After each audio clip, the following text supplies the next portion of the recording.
We are Hey, live. we are live, and this is Daniel, owner and artist of Pop Fly Pop Shop. And of course, we have here 601 saves, and those weren't junk saves. He had an 88.8% save conversion, 30 or more saves, 14 out of 15 years in a row, 7-time All Star, Hall of Famer, Trevor Hoffman. Thank you for your time today. Hey guys, thanks for having me. This is great. So maybe you're a Trevor Hoffman fan and you have no idea what this is. This is Pop Fly Pop Shop, where every week Daniel commemorates one incredible baseball athlete in a comic book style cover. It is only available for 1 week and then it is retired forever. This week, oh hell yeah, we got Hell's Bells cover. This is only available until Sunday and then it is retired forever. There is an autograph option. And by the way, if you have a question for Trevor Hoffman, get that question in. And if we get to it, you will get a free giveaway from Pop Fly Pop Shop. So Trevor Hoffman, when you see this, what was your reaction to being a comic book hero here? Yeah, new territory for me for sure. But, I think the fact that it brings to life the cover of comic books, and my son's a big artist in the future coming along, and he was super fired up to see it. So I think it's exciting. You know, in San Diego, we have Comic-Con, one of the biggest events of the year in November, I think it is. It's be right up that alley. So it's kind of fun to see your likeness come to life in comic book form. Did you read any comics when you were a kid?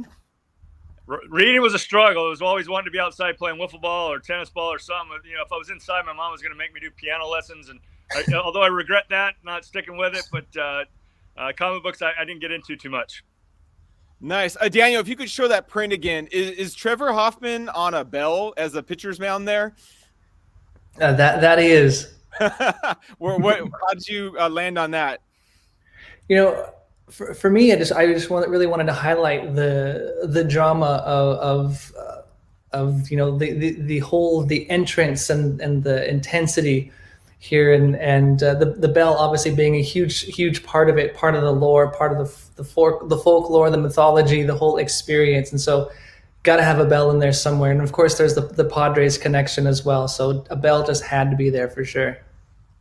Nice. Well, during your career, Trevor Hoffman, I've always been an Angels fan, but my bachelor party, I wanted to see Trevor time, so we went to, back then it was Qualcomm, and all I wanted was for you to come in the ninth and experience that, and I got to. Where did that whole drama come from? The Hell's Bells, the WWF style entrance? Yeah, I did have a little bit of that feel for sure. Honestly, one of my teammates, Steve Finley, came from Baltimore, where Greg Olson had an entrance song, and I think it kind of came from Major League, the movie where Charlie Sheen came out to Wild Thing, and it kind of got the ball rolling, and the entertainment division of a lot of teams like, hey, let's kind of create something late in the game, ninth inning type of thing. And so when he came over to San Diego, goes, Hoffy doesn't really have a song or an entrance type of thing. Why don't you guys go to work on that? And so Charles Steinberg, one of the minority owners of the Padres, was working in the front office and summoned Chip Bowers, who ended up moving on to the Golden State Warriors franchise, put their heads together and came up with Hell's Bells by AC/DC. And it was a little weird out the chute because people were freaked out when they heard the bells right away. But then a couple entrants in, it became larger than life and created an animal of its own. Man, it just felt cool. Like when we were kids, I remember the bullpen guys coming in those dorky little like baseball golf carts. And you go from that to this, and it's like, oh man, baseball has arrived. Hey, Daniel, can you show that print one more time? So this is popflypopshot.com. There is an autograph option. I don't know if you can tip your own pitches, Trevor Hoffman. Is that the changeup that you're doing there? Yeah, good question. I got it hidden in the glove right there, but I think it probably depends on the count and who the hitter is based off of what I was going to be throwing. So I didn't have a game report too much past pitch number one. I love to talk about the changeup. When I think of who has the greatest changeup I've ever seen, you're obviously there. Glavin, Pedro, Lincecum. Most of the guys are starting pitchers, though. You're the only relief pitcher I can think of who has that changeup. Like, why do you think most relief pitchers don't lead into that? Yeah, not sure. I know it's probably a little crazy to kind of have that as a secondary pitch, but it seemed to work pretty good. The guys that you mentioned had a lot of success with it. Greg Maddux, a former teammate of mine, had a pretty good changeup too. And I think as we've evolved, with a strike zone that has kind of a technology behind it, you have the ability to kind of trick the batter with your arm speed and let the grip kind of take care of itself. And instead of going east and west, north and south, we were kind of able to go front and back with the strike zone and kind of create a little bit of deception on the hitter. So what is like the ideal velocity difference between fastball and changeup?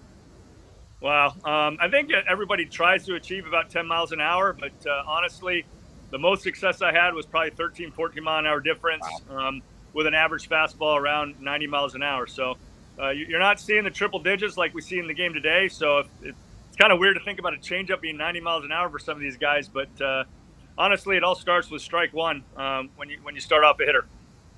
And when we see kids and high schoolers getting Tommy John surgery, and I umpire a lot of ball, and I cringe when I'm seeing 10-year-olds throw these curveballs taught by guys who have no business teaching kids how to throw curveballs. Am I wrong? Shouldn't changeups be the dominant pitch for little leaguers?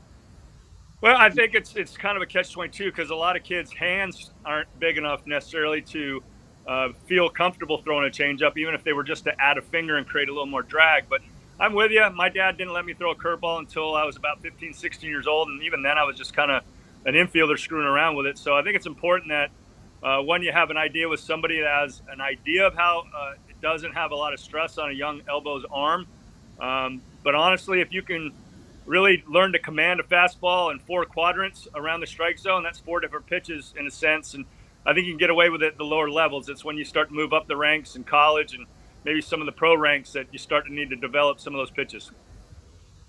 Help me out with this, Trevor Hoffman. MLB has always, I think, just lacked respect for closers.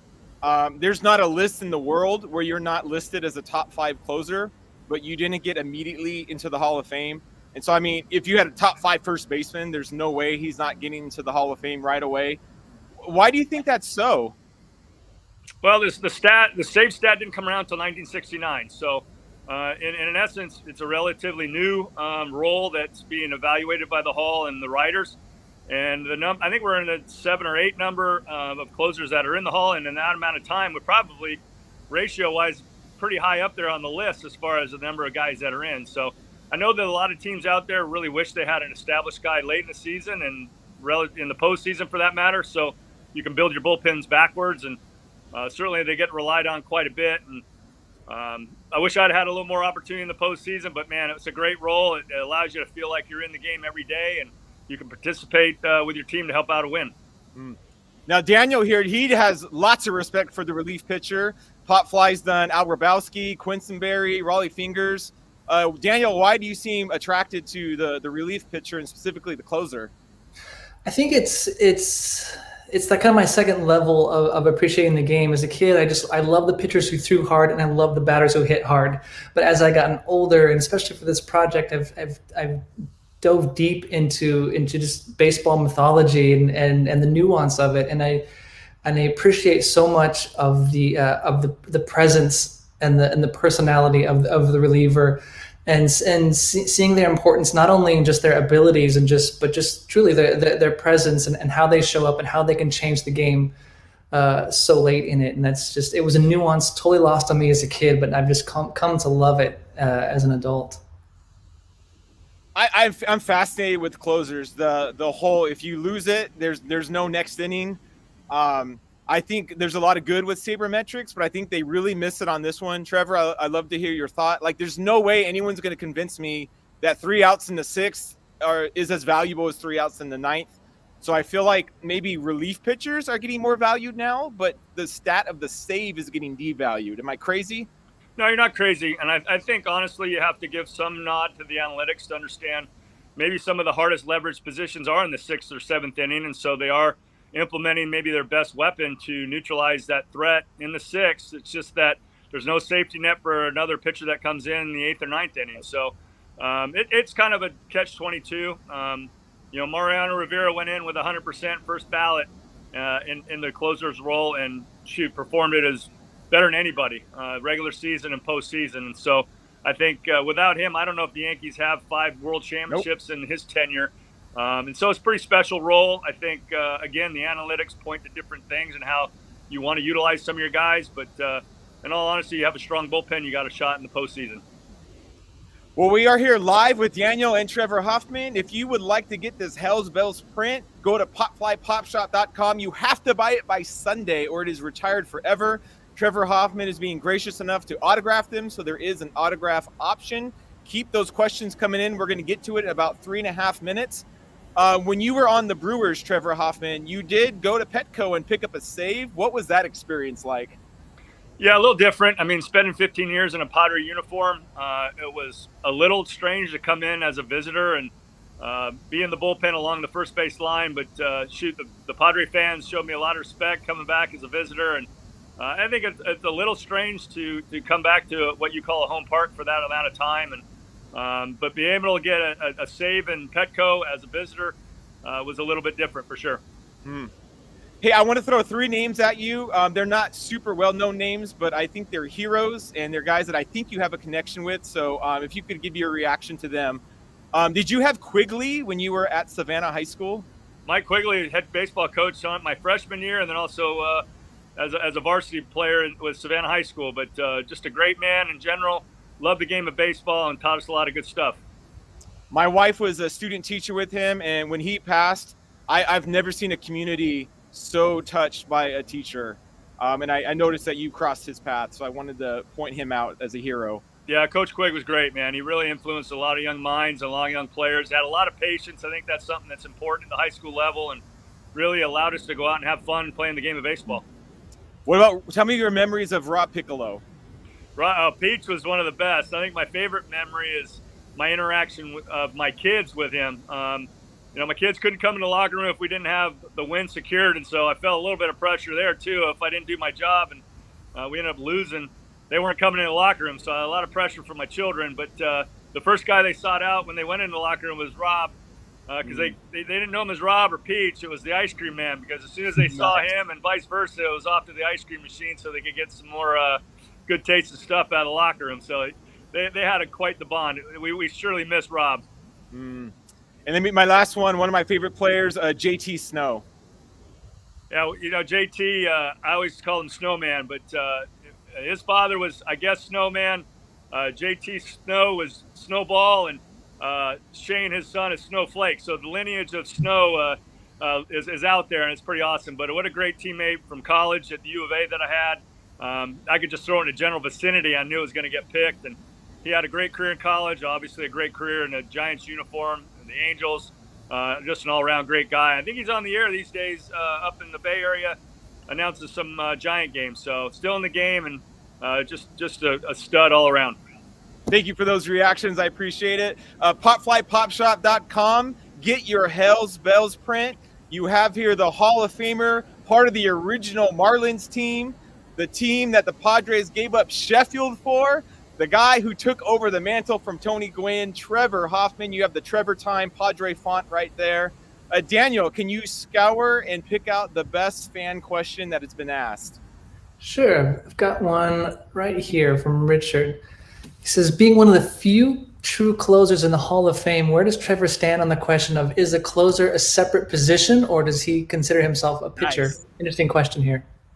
Yeah, Richard, honestly, I think we're a team within a team down in the bullpen, and we all kind of have a role. And I think, again, it starts from the back moving forward so that, honestly, you have a 7th inning closer, you have an 8th inning closer, and then my opportunity in the 9th. And really what it does is allows guys to prepare for their particular opportunity they're going to get in the game, and just the comfortability they know when they're going to get used. And so when things run right, man, it's a well-oiled machine, and guys learn to get leverage situations based off of their success, and we're all rooting for one another. And at the end of the day, we just want to get a W and get in and celebrate with our guys.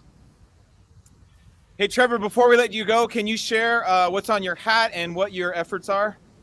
Yeah, I'm associated with the Perfect Game, and one of the really important facets of Perfect Game is Perfect Game Cares Foundation. To give it back into some of the underprivileged communities around the country. They hold a lot of showcases around the country, and I know we have events, clinics where guys come out and talk about their own personal experiences and keep kids motivated, want to get them involved in baseball, more than anything, let them find their talents and to know that they can achieve anything they put their mind to it. And how can people support that effort? Yeah, just go out and look up Perfect Game Cares Foundation, and hopefully there's some things that they can reach out and do something. Perfect Game Cares Foundation. Too much free time is bad, right, for teenagers. So that's good. Trevor Hoffman, thank you for your time. Thank you for changing baseball, making it cool for us in the late 90s, early 2000s there. Fantastic career over here in Orange County. It was great watching you from a distance and then making the trip to see you. Thanks for everything, for being willing to sign those prints too. Absolutely. Guys, I appreciate it, man. The cover looks awesome. Daniel, awesome work. Enjoyed chatting with you guys, and hopefully a lot of fans out there enjoyed it too. Hall of Famer Trevor Hoffman, everyone. Yeah. Yeah. Wow. Yeah. I was like, I have to end it good. I'm the closer in this series. You didn't disappoint, Evan. You got the W. I've got like 15 saves on Pop Fly. I'll make my way to 601. So Daniel, this was a little bit of a more recent of a player. You've done mostly 70s and 80s guys, and this is creeping into the 2000s. So how did Trevor attract your attention? I think I mentioned it a little bit before, but just the baseball just being a big long running soap opera, and there's so much drama, and there's good guys and bad guys and redemption and underdogs, and as I'm just kind of thinking about these moments, you know, Trevor and his moment of the entrance music, you know, kind of came to mind. And oh my gosh, you totally hit the nail on the head calling it a WWF moment, because it was just full drama. I never got to see it, but just watching the clips that I've seen online, it's been, you know, lights down, that AC/DC music. I'm like, I would have ate that up with a spoon as a kid, and so I just love the entertainment that it is. The you know, but it's a baseball game. There's an element of entertainment to it. So just latching onto that, it was just really inspiring. You know, there was I don't know, it was a couple years ago when MLB started doing like the Let the Kids Play campaign, where it was like you're seeing a lot of the old school things crumble away, like don't stare at your home run, don't showboat. And they've realized it is an entertainment industry, and we like to see the players do stuff. It's possible it really started here with that entrance. And I know people are going to say Enter Sandman with Mariano Rivera. Look, he's the best reliever of all time, but that entrance was weak. I'm sorry. It is. First, it was later. It was after Hell's Bells, and no comparison at all. Padre fans in the chat back me up. There was nothing I've ever seen at a baseball stadium in terms of theatrics like Hell's Bells. It's true theater, and I just. Obviously, I've never been in the position of being the opposing team. Like, what does that feel like? You know, you've got that bell tolling and the lights go down. Like, you know, that's got to do something to you as the opposing team. You know, that's got to be just. It must work. It's. I'm sure it's for the fans as well as the opposing team as well. Yeah, I hope someone else gets a shtick, because those are fun. But man, that's gutsy. Like, you don't. If you're a closer and you have this great big entrance and you keep blowing games, that ain't gonna work. No. They're gonna cut that music. Let's go back to the print. Sure. It is. Is there an official title? Is it Trevor Time or Hell's Bells? Trevor Time. Trevor Time, and you said that you tried to mimic the font the best that you could from the actual Padre, like Jumbotron. Exactly. Yeah, I wanted this to feel familiar to the Padre fans. You know, I want all fans of, you know, if you're a Marlins fan, Brewers fan, Padres fan, to be able to embrace this, but I really wanted it to be familiar to the Padres fans. And he is on. I love the mound being the Hell's Bells. And did you happen to know what pitch he was throwing here in your mind? We kind of joked around about it. I'd like to think changeup, but I just don't know. Only Trevor knows. That was a fun little banter there. You know, that was the wildest thing too. Like the entrance music, the adrenaline that must be going. Like if anyone who's ever been in a band, you know, when the adrenaline goes in, you play your songs twice as fast. So, and then for him to throw a changeup, the first pitch after all that, and that was something he did often. that has to be just really intentional and really difficult to do. Yeah, we touched on that a little bit, and that's why I think the changeup bodes easier for starting pitchers because, hey, if you give up a bomb in the third inning, life goes on. Yeah. And I can't think of a closer who's just really leaned into a changeup like that because in the moment, everything inside you says, I should amp it up and throw harder, right? Yeah, it's like sequel. It's the sequel to any movie. This is a second time around. We got to do things bigger, faster, flashier. Right. So for him to dial it back in that moment, there's nothing like a video of watching these guys swing and twirl around like a Bugs Bunny cartoon trying to hit that pitch. Maybe in the chat discussion, who has the best changeup in baseball right now? I'm going to say Castillo on the Reds, hopefully going to the Angels. We'll see.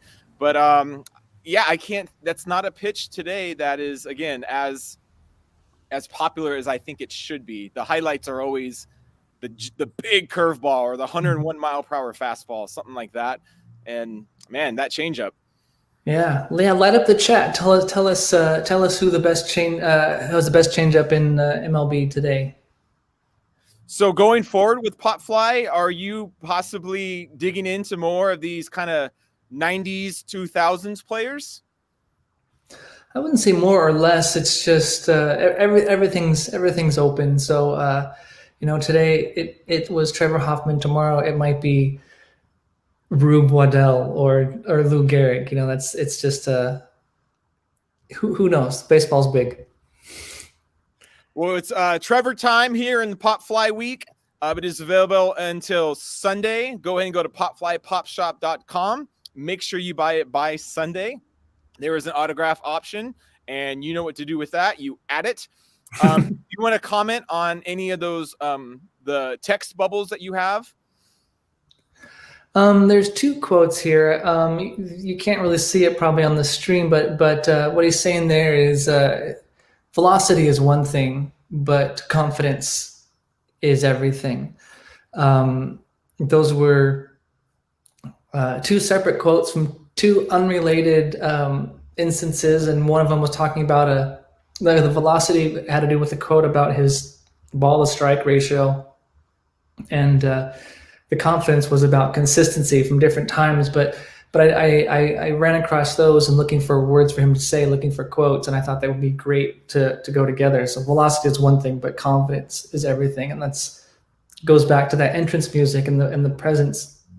I felt that what he's saying here is a great, it's a written version of what that song does. So Daniel, let's put you on the spot. You're in the big leagues. Mm-hmm. What is your position? And if you're a hitter, what's your walk-up song? Or if you're a pitcher, what is your entrance music? Okay. So I'm a huge Queen fan. It's my favorite band of all time. So I'm going to narrow it down. It's going to be a Queen song. So if I'm a hitter, I'll do the Hitman by Queen, early 90s deep cut. And if I'm I love the reliever. I'll be a reliever pitcher, and I'll bring some theatrics to this. I'll lean into kind of what Trevor did. We'll go Stone Cold Crazy by Queen. We'll do that. How about you? For both, same question. I would be the 8th inning setup guy, a little bit less pressure, and that way, if I screw it up, we always have the 9th to come back. So I want to be the guy right before the 9th. I'll go Even Flow Pearl Jam. Nice. Okay, as a hitter? No, I'll be as a hitter, I'm that's too imaginary for me. I'll say maybe something a little abstract, like maybe a Sonic Youth song or something like that. Something a little weird. Dig it. I dig it. Well, Daniel, I don't know if there's any questions being asked of you in the chat. If there is, you want to address those, or what can you tip us for the future of Popfly, specifically next week? Well, we got some answers to the best. Yes. The best changeup. Devin Williams is one that was mentioned. I recant. That's the guy. Good answer. And K-Rod at the end. It says K-Rod at the end of his. at the end of his career was very successful at changing speeds after he lost the zip on his 100-mile-per-hour fastball. K-Rod's my guy. I saw him in 02 on the Angels in the World Series, the whole playoff. That was amazing. That's one of the closest experiences I can relate to in terms of energy. Devin Williams, it's a funny story. So he is one of the best relief pitchers in baseball on the Brewers. And man, last year I was on the Brewers bandwagon because I'm on the win for Euchre bandwagon. The dude like broke his hand celebrating, and he was out of the playoffs. Just I can't believe it. Oh my gosh. But I agree. Whoever said that, you are right. He has the best changeup in baseball. Hopefully he comes back good next year for Euchre. Awesome. See that? I think that's about it that I can see here. Robert says sheer heart attack. That sounds like maybe his walk up music. That's another burner. You sucking up to the artist there? Going Queen? No. Okay, Daniel, what about next week? Have you started the process at all? What is happening in the Popfly universe? Kind of like a lot of things go. There's a lot of things going on, and we'll see which one rises to the top. But there's season 3 really opened the door to a lot of autograph opportunities. There really wasn't much before that, and season 3 there was a lot of that, and hoping for a lot of that for season 4 as well. We are almost halfway through season 4 already, and I've done a lot of autograph opportunities, and hopefully more to come. All right. Well, this week, get your Trevor time. Again, 30 or more saves, 14 out of 15 years in a row. That is insane. If you get that 3 years from your closer, that's some longevity. This guy did it 14 out of 15 years, 601 saves, Hall of Famer, best closer ever if Mario Rivera didn't exist. Get your Trevor time. Go to popflypopshop.com. Get that autograph option. Daniel, thank you, like always, for making these every week, for bringing a player into our memory, and for getting a conversation happening with one of the greats. My pleasure. Thanks for doing this with me, and thanks for everyone for tuning in. All right, everyone, let's get this lockout ended, and let's get spring training on the roll. See you soon. Let's do it.